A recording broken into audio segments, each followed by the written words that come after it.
他の作家と違ってそんなに作家になりたいって意欲もなく、なんとなくやってたらなってしまったっていうのが事実なんですけど、正直僕もそういう僕もちょっと本当に分かってなくて、でも子供の時からずっと遊んで育ってきた子で、勉強もしてたけど、でも塾とかも行かずに勉強したり遊んだり、なっていくようになっていくみたいな感じで、その流れにつれて、でも僕も写真やり始めたのも、一番最初はコマーシャルの写真っていうか、普通に写真撮るのが好きで、芸大見てたら、造形大、京都の造形大、今京都芸大か、現代美術写真コースっていうコースがあって、いいじゃんと思って入ったら、まさか初日に柳美和っていう作家がいて、柳美和さんの授業で五度を待ちながらっていう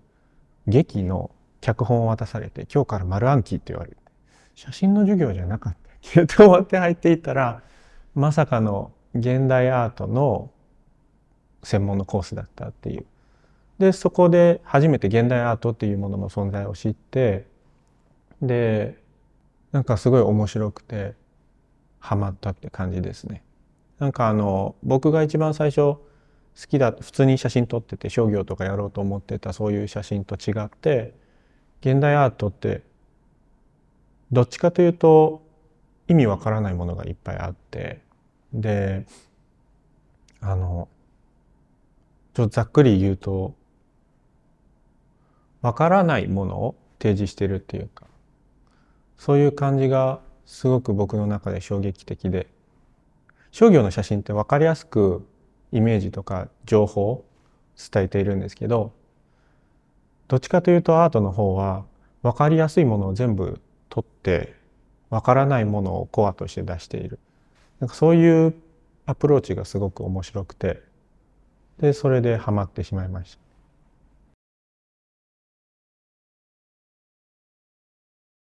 特に変化っていうものはなくて、でも僕すごい飽き性で、自分が分かってしまったって思うものに対してすぐ飽きて作れなくなる。で、もう写真の話になると、今まで撮ってきた写真は綺麗だったけど、ずっとシリーズとして作り続けるとか、同じものを作り続けるっていうことは僕には無理だった。で、現代アートの方を見ると、やっぱり分からないものをみんな扱ってるし、質問として定義している。そういう形のものをやり始めたら、自分も自分が何をやってるのかちゃんと分かってないし、でも自分をそれを分かろうとしていくうちにできていくっていうか、作りながら分かろうとしていく、そういうプロセスがすごく面白くて、今のこの作品に関しても実際本当に自分は何をやりたいのかっていうか、何を作り出しているのかっていうのははっきり全部分かっているわけでもない。でも僕もあまり学校にいる時もあまり学校に行ってなくて、いろんな作家のアシスタントをしてて、で現場をずっと回ってたり、だからそっちの方が僕には影響が多いかもしれないですね。やっぱり現場でいろんなトップのアーティストが制作している、トップアーティストと話したり、どういう気持ちでやってるのかっていうのをそばで見てたり、そっちの方が僕に影響が多かったかもしれないですね。僕卒業制作の時に一番最初はもう普通のストレートフォトグラフィー、普通の写真を撮ってて、でそれでシリーズを提示卒展に出す予定だったんですけど、卒業制作展の1ヶ月前か、先生にこれじゃダメだよって言われて、これはこの写真って誰でも撮れる写真じゃないって、まあ言ってることはわかるけどどうしたらいいんだろうなみたいな感じで帰って、たまたまフォトショー開いてやっていったら、このピクセルを抜く技法にたどり着いて、でそのなんでたどり着いたのかもわからずでもなんか出てきて、これ面白いかもと思って翌日教室に2メートル3メートルのサイズのこのテストのピースを出して、でもその時は都市じゃなくていろんな国の自然の風景を混ぜたイメージだったんですけど、で、卒業制作展はストレートフォトとあのシリーズを両方混ぜて展示したんですけど、なんかせっかくこういう面白い技法が自分で編み出せたから、なんかもちろん進めていくっていうか掘り下げていくっていうプロセスの中で、いろんなモチーフを選んでいたんですね。なんか僕制作の癖としてはルールを先決めて、でそのルールに従って僕は機械のように作っていくっていうのがかなり僕の制作の中での方法であるんですけど、このピクセルを抜くっていう方法、ピクセルを抜くっていうルールはもう決まっているんですけど、どういうイメージを選ぶかっていうルールがなかなか決まらなくて、でその一作目から一番最初はいろんな国の風景とかいろんな国の自然とかを混ぜてやってて、でもなんでその風景の写真を選んだのかっていうところも自分の中でははっきりできなくて、でなんかいろんなモチーフを試していった時にいろんな国の街の写真を混ぜた作品を一個作ったんですね。でその時に都市とこの手法、都市とこのデジタルウィービングって言ってる手法のマッチ、ビジュアル的なマッチがすごくいいなと思って、もしかしたら都市にフォーカスしてもいいんじゃないってなって、今の都市のシティスケープのシリーズになったんですね。でももちろんその時は4つ違う国の違う都市を混ぜていたんですけど、でもそれもなんでその都市とその都市を混ぜたのかっていうルールもなくて決まらなかったんで、今は各都市の一番高いビルから4方向を撮影するっていうルールに決めています。ルールを決めて自分の意識を取り除いてルールに従って制作していくっていうことによってこの再現性を持たせれるんですね、作品に。なんで僕は飽きてもルールに従えば作れるっていうことになるんで、一生続けていける、ビルがある限り続けていけるっていうことになっているんですね。毎回毎回その表現をしなさいとかになると無理かもしれない。なのでなるべく僕は自分の意思を作品に入れたくないし入れれないタイプ、制作の時にも確実にモチーフから一定の距離感を保てないと作っていけないタイプなんで、なんか作家によってはやっぱり自分の意思とか自分の感情情念とかを入れてしまうというか入れないと作れないとか、それを表現したいっていう作家もいっぱいいるんですけど、僕の場合はむしろ距離を置いて自分を作品に入れないようにしていたりしますね。このシリーズのルールとしては各都市の一番高いビルから4方向を撮影するんですね。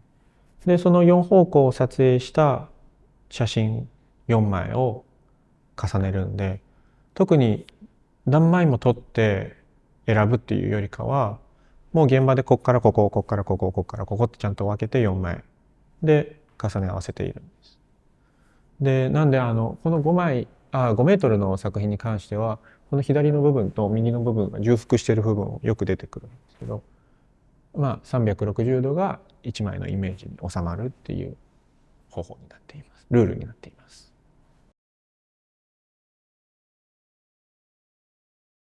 今回展示しているこの武漢の作品は2メートル ×5 メートルなんですけど、一番最初はかなり時間かかってたんですけど、最近になっても10時間ぐらいぶっ通しでやってたら10時間でできますね。なんで意外とみんな思ってるよりは短い。で特に僕がピクセルを抜くときにここを多めに抜いたりここを少なめに抜くとかそういうことはなく、左から右上から下っていうルールで一個飛ばしで削除していくんで、別に僕の意思はそこに存在していなくて、なんで正直映画見ながらでもできるし、いろんな、まあ手を動かしていく感じなんで、完全にあの削除保留削除保留削除保留っていうのをもう無限にやっていくっていう、そこにだけフォーカスしていて、別にイメージにフォーカスしているわけじゃないんで、なんか意外と気楽にできますね。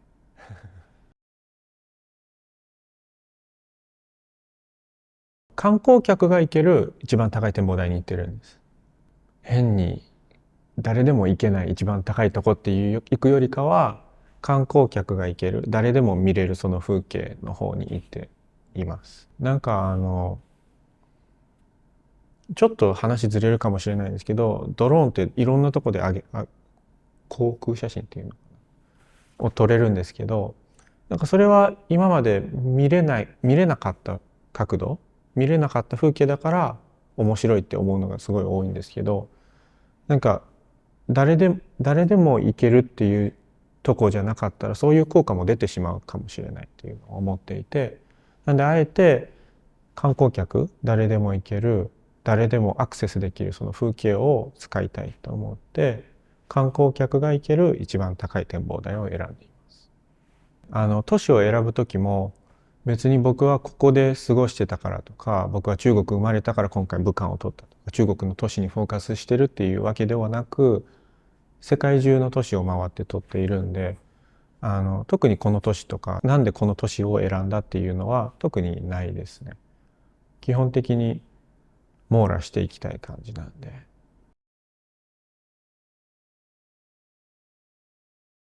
ちっちゃい作品を作るのをちっちゃい作品を作るのに抵抗しているっていうわけでもないんですけどね。モチーフが合えば小さい作品も作れると思っている。でも森のシリーズにしても都市のシリーズにしても、なんで大きいフォーマットで作品を作ってるのかっていうのは、目の前でイメージがフレーミングされたくないっていうか、ちっちゃい作品を見るとお客さんってパッと見で、あ、この写真見たみたいな感じになるんですけど、大きい作品ってやっぱりそれなりに情報量があるし、パッと見で全体像をつかみ取れないっていうのがあるんで、やっぱり立ち止まって見る。で、移動して他のとこを見るっていう、やっぱり普段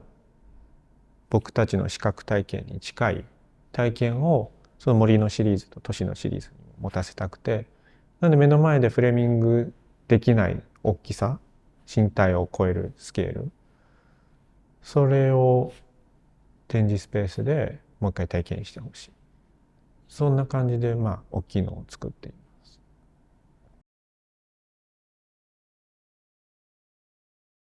もちろん出来上がったものは、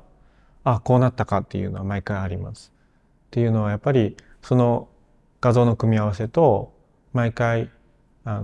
手作業でピクセルを抜いているんで、どういう仕上がりになるかっていうのは作る前には予想できないっていうのはもちろんあるんですけど、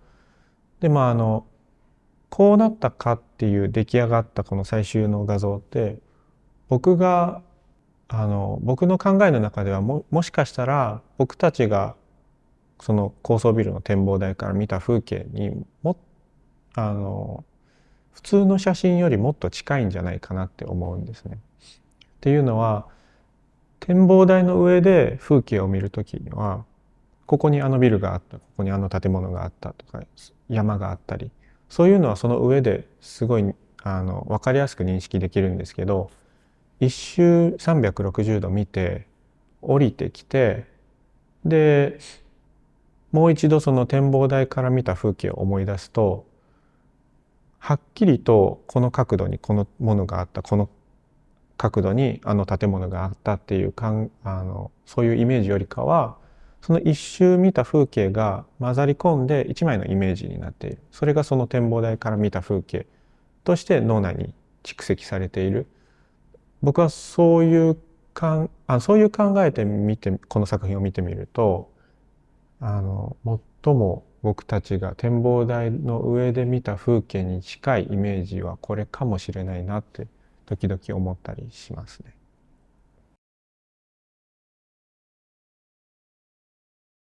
それはかなり違いますね。日本の場合は全部じゃないんですけど、やっぱりお客さんが来て、これどう作ったのみたいな。技法とか手法とかどういうカメラ使ってんのみたいな、そういう質問がやたら多いんですよね。でも海外の場合は、どっちかというと、アートに関してどう思っているのかとか、写真に関してどう思っているのか、もっとロジックとかコンセプトとか内容の方についてくるお客さんの方が多かったり、フィードバックが多かったりするんですけど、日本はやっぱりどっちかというと写真好きな方が見に来るのも多いですし、写真の展示とかなんでそこはかなり違うかなと思いますね。でやっぱりアートに触れるのも少ないし、どっちかというと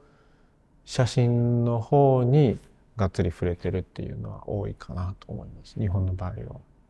写真家って言われるとちょっと違和感あるけど、日本では写真家なんですけど、海外で展示する時は普通にみんなアーティストって呼んでくれるし、そういうところはちょっと違和感あったりしますね。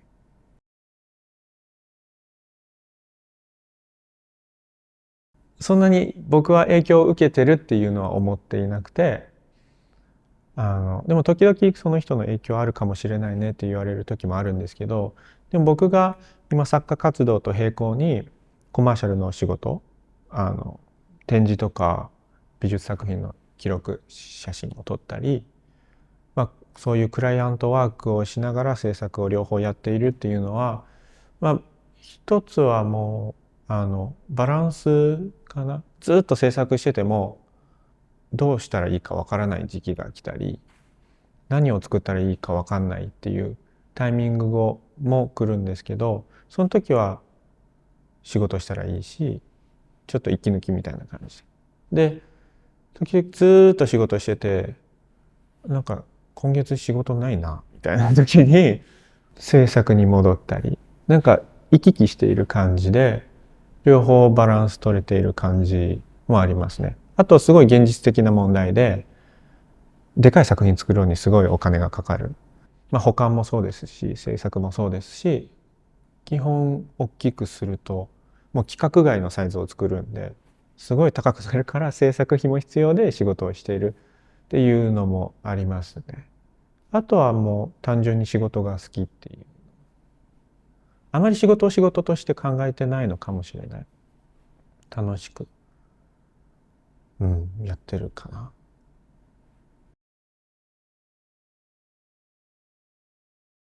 別になんかすごい有名な作家になりたいとか、すごいめっちゃすごい作品を作りたいっていう欲望もないんですね。どっちかというと楽しく生きて美味しいもの食べて、わあいい生活だなみたいな、そういう生活を過ごしていきたいっていうスタンスなんですね、普段は。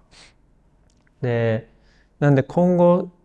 どういうものを作っていきたいとか、どういう作品を作っていきたいっていうのは特にはっきりはしてなくて、普段制作する時もなんか僕すごい忙しい時は全然制作できないんですけど、暇になってダラーンってしてたら時々アイディアが降りてきて、これ作ってみようみたいな感じで作ったらもしかしたら作品になる。なんかそういうやり方をしているんで、特に今後どういうものを作っていきたいとか、ど